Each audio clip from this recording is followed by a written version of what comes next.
let's see the parts of a seed. Before we go to that, let's classify them first. This is a rajma, it's a dicot seed, and this is corn, it's a monocot seed. So now, this is the seed coat of rajma, which is a dicot seed, and this is the seed coat of corn, it's a monocot seed. These are the cotyledons of the rajma, and when you see they're actually interconnected like this, at this place it's called helium. When you take it off, you can see the plumule and the radicle growing. Plumule is the future shoot and radicle is the future root. About the root system of dicot plants, it has a taproot system. Example of taproot is carrot. As you can clearly see, it has a main root and root hairs, and its leaves have a reticulate venation. If you can see, these veins are not in a parallel movement. Now let's get to the monocot seeds. Its root is fibrous root system, and this is how it looks. Okay, and about its venation is actually parallel venation. This, if you can see, this is a parallel venation. This is the leaf of corn.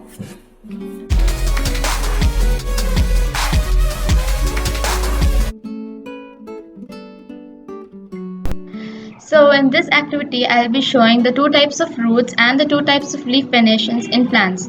So the materials required for this is a monocot plant and a dicot plant along with the root system. So here I have taken the leaves of a monocot plant, basically grass. So here we can see that the leaf veins are all parallel to each other. Okay. The leaf veins are arranged parallel to one another over this leaf blade or the lamina. This type of leaf venation is known as parallel venation.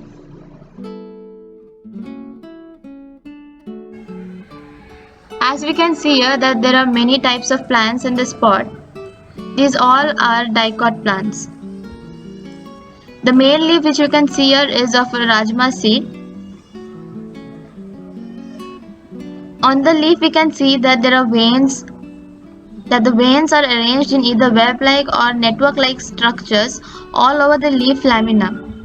This type of leaf venation is actually known as the reticulate venation.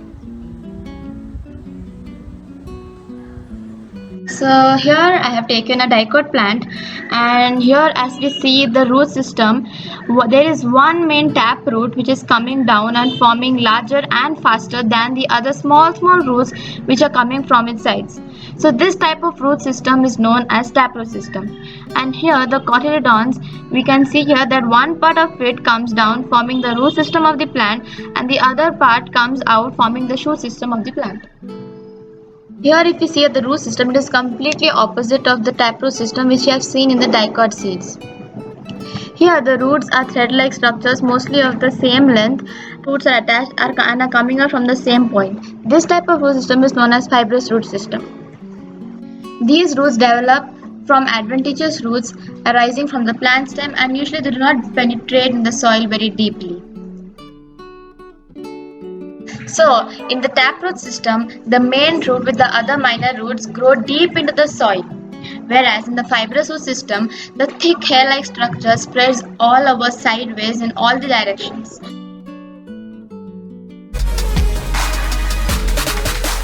So the aim of this activity is to identify the different parts of an embryo of a dicot seed. A dicot seed is nothing but a seed which has two cotyledons. The basic knowledge we need to know before doing this activity is that the process of fertilization in plants leads to the formation of fruits, which forms a ripened ovary. The seed can be one or many, which forms the mature ovule. Monocot is a seed where the seed consists of one cotyledon, whereas dicot seed is such a seed which has two cotyledons in it. So here I have taken a rajma seed, which is nothing but a dicot seed which having two cotyledons. So the brown outer covering which we can see in the seed is the seed coat, which is also scientifically known as the testa. The white color part which we can see in the middle of the seed is known as hilum, and the small brown color dot which is visible under the white color portion of the seed, the white color scar, is known as the microphyll. The seed coat helps in protecting the cotyledon from unfavored conditions. So the water is absorbed by the dicot seed during the germination with the help of the micropyle which is present on the seed. After we open the seed coat of the Rajma seed, we will be able to study about the different parts of the dicot seed. So after removing the seed coat, this is the seed coat. Like after removing the seed coat, this part of the cotyledon is visible. Now when we slightly break open the seed coat, the seed, we can see that there is a point where both the cotyledons are attached. So the point where both the cotyledons are attached is known as the point of attachment. Right here, see this. The point where they are attached is known as the point of attachment. Now while breaking, we see that there are two cotyledons coming out. So this means that the dicot seed actually has two cotyledons. We find these cotyledons, and these cotyledons are actually the food storage organs of the plant. One end of the embryonic axis present in the cotyledon is called the plumule. The plumule develops into the shoot of the plant. Whereas on the other end of the cotyledon, we can see that there is one more thing which is coming out of the cotyledon. It is protruding out of the embryonic axis. This is called the radicle, which develops into the future root of the plant.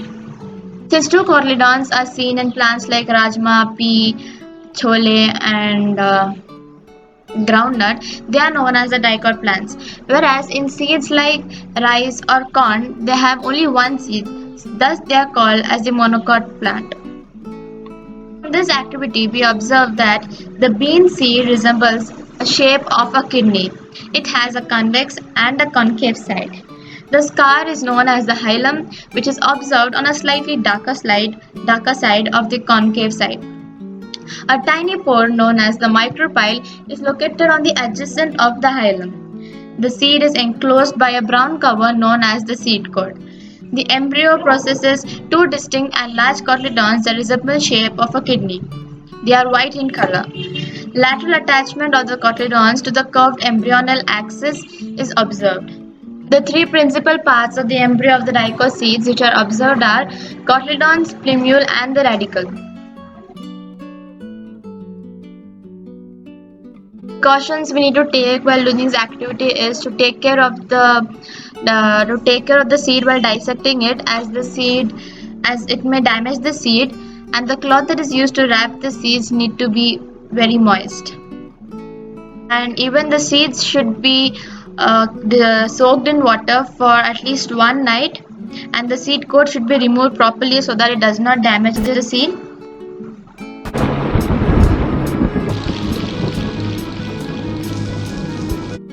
Today I'll discuss about the types of venation in monocot and dinocot plants. This is a mango leaf. Mangoes are mostly monocots. The mango leaves have parallel venation in which the veins are parallel, which arise from the midrib. This is the midrib. These are the veins. This is the leaf lamina, and this is the petiole. Here we have a pumpkin leaf. Pumpkins are mostly dicotyledons, which means that they have reticulate venation in which veins are arranged all over the leaf lamina. So today I'm going going to explain about the monocot and dicot. First, let us go to the example of dicot. I have taken an example for the dicot as the almond seed.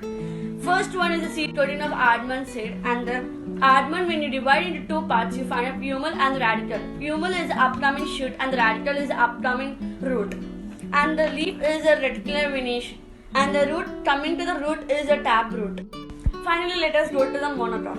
I have taken an example for the monocot is rice, and the leaf is going to look like a parallel venation, and the root is a fibrous root.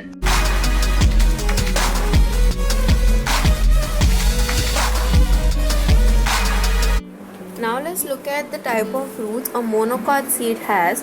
Monocot seeds have fibrous type of roots. This is the type of roots a dicot seed has. The seed that I have chosen is sprouts. Dicot seeds have taproot system.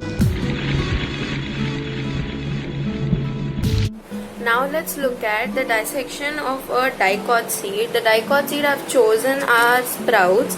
This is the dicot seed that I have chosen. The outer cover which is there on top of the dicot seed is known as the seed coat. When you look at the dicot seed, the upper part that is facing towards the upward is the future shoot, that is the plumule, and the lower part that is below it is the future root, that is known as the radical. The type of venation that a dicot seed has is a reticulate venation. As you can see, this is the leaf lamina, and the structures that are passing towards the sideways are known as the vein. The seed that I have chosen for monocot is ragi. The monocot seeds have fibrous roots, and this is an example for a monocot seed. This is ragi, and the type of venation that a monocot seed has is parallel type of venation. So now I'm going to talk about the two different kinds of seeds, one which is dicot seed and another which is monocot seed. First, let's take the dicot seed. For a dicot seed, I've taken the example of an almond.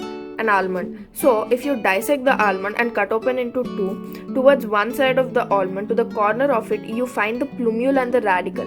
Plumule is the upcoming shoot and the radical is the upcoming root. Then this is the seed coating of an almond. Regarding its leaf venation, it has a reticulate venation which looks like this. This is an example of a reticulate venation.